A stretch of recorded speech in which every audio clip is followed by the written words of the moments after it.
వర్షాకాలం వచ్చేసిందండి. ఇంట్లోనే మనం ఆర్గానిక్ మెథడ్‌లో చక్కగా ఆకుకూరలను పండించుకోవచ్చు. నేను ఏ విధంగా పండిస్తానని చూస్తుంటే నేను ప్రతి సంవత్సరం ఈ టైం కల్లా ఇంకా మళ్ళా ఫిబ్రవరి, మార్చి వరకు ఎండలు బాగా వచ్చేంత వరకు పండిస్తూనే ఉంటాను ఇలా. చిన్న చిన్న కవర్‌లో చక్కగా పండించేస్తూ ఉంటాను.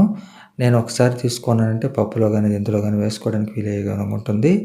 చాలా హెల్తీగా బేబీ మట్టి కర్రీని గానీ, బేబీ ఆకుకూరలు గానీ అన్నిన్ని తీసేసుకుంటుంటాను. అది ఎలాగ చేస్తాననేది ఇప్పుడు చూద్దాం. అలాగే మనం చక్కగా పండించుకోవచ్చు.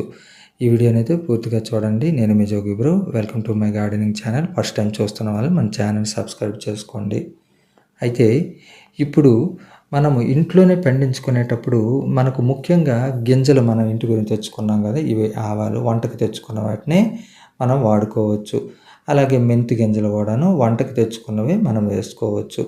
మరి పర్టికులర్గా విత్తనాల షాపుల్లోకి వెళ్ళి తెచ్చుకోకూడదు, తెచ్చుకోని అవసరం లేదు. కాకపోతే కొత్తిమీర, ధనియాల గింజలు మాత్రం విత్తనాల షాప్ నుంచి తెచ్చుకోవాలి. మన ఇంట్లో వాడివి కొన్ని మొలకెత్తామన్నమాట.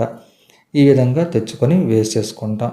నెక్స్ట్ మనకు గోంగూర చక్కగా ఈజీగా బజార్ నుంచి ఒక 10 రూపాయలు తెచ్చుకున్నంటే అందులో మంచిగా హెల్తీగా ఉండే చెట్టును 1, 2 చెట్టులు మనం నాటుకుంటే సరిపోతుంది. ఇదిగోండి గింజలు, మట్టి ఇదిగోండి చిన్న చిన్న కవర్లోనే చూసారా.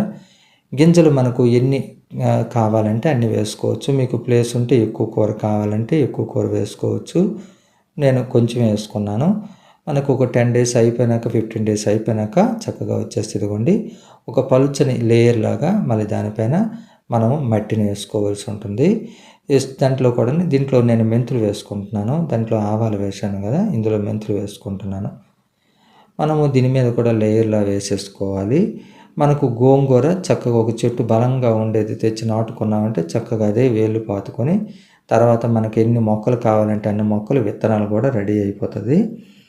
ఈ విధంగా మనం ఆకుకూరలన్నీ చక్కగా పండించుకోవచ్చు. కాకపోతే కొత్తిమీర పండించేటప్పుడు విత్తనాలు తెచ్చేటప్పుడు కొంచెం జాగ్రత్తగా ఉండాలి.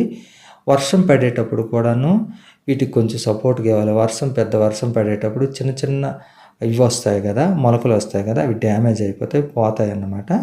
కాబట్టి వర్షం పడేటప్పుడు మనం జాగ్రత్తగా వాటికి ఒక షేడ్గా ఉండే ప్లేస్కి కానీ లేదంటే దానికి పైన ఏదో కప్పటం కానీ ఇలా చేసుకున్నామంటే వర్షం తాకిడికి గురి అవ్వకుండా ఉంటాయన్నమాట. ఈ విధంగా మీరు చేసుకున్నారంటే చక్కగా ఆకుకూరలన్నీ మనం ఇంట్లోనే పండించుకోవచ్చు. దీనికి డ్రైనేజ్ హోల్స్ నేను పెట్టలేదు. అందుకు ఒక చిన్న నీడిల్ తీసుకొని దీంతో నేను చక్కగా ఆ డ్రైనేజ్ హోల్స్ పెడుతున్నాను అన్నమాట. ఎందుకంటే కొత్త కవర్ ఇది, అంటే ఫస్ట్ టైం నాటుతున్నాను కదా ఇందులో, అందు గురించి అనే దానికి కవర్ లేదు. చక్కగా వాటరింగ్ చేసుకుంటే అవే చక్కగా మనకు 3 డేస్ కల్లా చిన్న చిన్న మొలకలు వస్తాయి. మనకు 10-15 డేస్ కల్లా ఆకు అన్నది చక్కగా చేతికి అందిపోతుంది. మనం చక్కగా అప్పుడు పప్పులో కానీ ఇందులో కానీ వేసుకోవచ్చు. హెల్త్కి చాలా మంచిది, చాలా బెనిఫిట్స్ ఉంటాయి. కాబట్టి మనము ఈ విధంగా పండించుకుందాం. కానీ మళ్ళీ ఒక్కసారి చెప్తున్నాను, వర్షం పడేటప్పుడు మాత్రం కొంచెం వీటికి వేరే చోటుకి మార్చడం కానీ దాని మీద ఏదైనా కప్పెట్టడం కానీ చేయాలి. లేదంటే అవి డ్యామేజ్ అయిపోతే మన శ్రమ అంతా వృధా అయిపోతుంది. మీకు ఇంకొక సిల్లీగా చూపిస్తున్నాను. ఇంట్లో ఇంతకుముందు మనకు తోటకూర మొక్కలు ఉండేవి.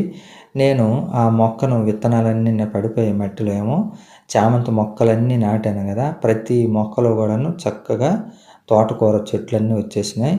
ఇవన్నీ ఉంచుకోకుంటే మనకు వీటికి ఎనర్జీ సరిపోదు. కాకపోతే ఇవన్నీ తీసుకుంటే నాకు ఒకసారి కూరకు సరిపోతాయి. ఇవన్నీ తీసేసి పీకేసినాక మనం ఇచ్చేస్తాం. ఇదన్నమాట ఈరోజు వీడియో. ఈ వీడియో కనుక మీకు నచ్చినట్లయితే please subscribe my channel, please support me. వీడియోని పూర్తిగా చూస్తూ ఉండండి, నన్ను సపోర్ట్ చేయండి, లైక్ చేయండి, కామెంట్ చేయండి. మరో మంచి వీడియోతో మీ ముందుకు వస్తాను.